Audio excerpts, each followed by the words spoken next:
Venons-en au mot « église » lui-même. Comme nous le savons, ceci traduit le mot grec « ecclésia », un mot très riche et complet qui fut approprié par Christ et les apôtres et employé pour décrire ce corps élu de toute éternité, l'Église.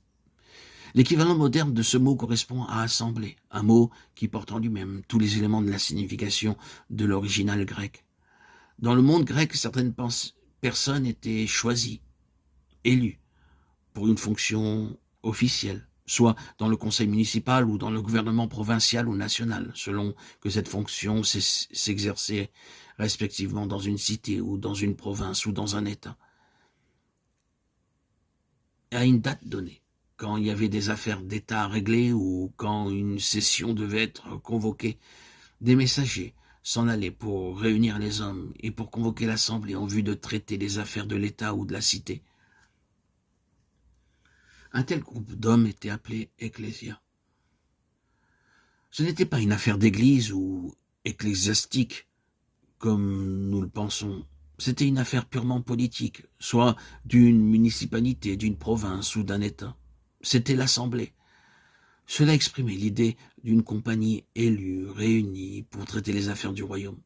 C'est le terme qui fut approprié et appliqué à l'Église. C'est une riche idée.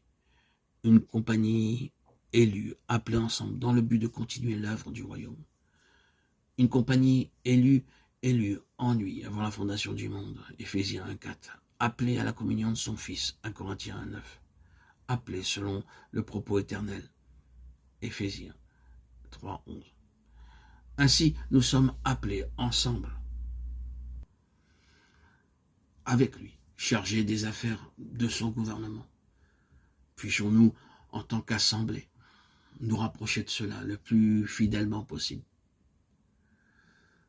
Nous en arrivons ensuite à assembler, qui est son corps. C'est ce que nous lisons dans Éphésiens 1, 22, 23. Il y a bien sûr un certain nombre d'autres références à l'Église sous cette désignation ou ce titre. Quelle est la suggestion, la fonction d'un corps physique? Tout d'abord, le corps d'un homme est un véhicule pour l'expression de sa personnalité. Il n'est pas toujours possible de découvrir la personnalité par le moyen des traits et du corps. Mais habituellement, les gens se révèlent dans une certaine mesure par leur corps.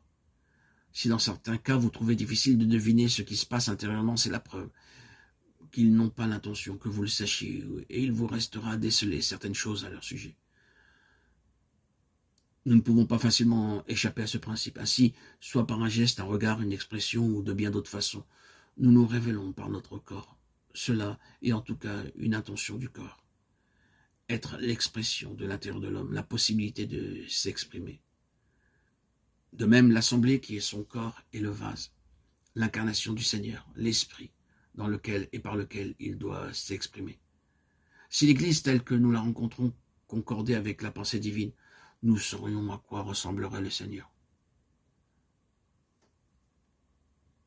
Prenons ceci à cœur, que la raison d'être d'une assemblée permette au monde de savoir à quoi ressemble Christ. Hélas, nous le décevons tellement quant à ce témoignage. C'est souvent si difficile de percevoir le réel caractère du Seigneur Jésus dans son peuple. Mais c'est là la toute première signification du corps de Christ.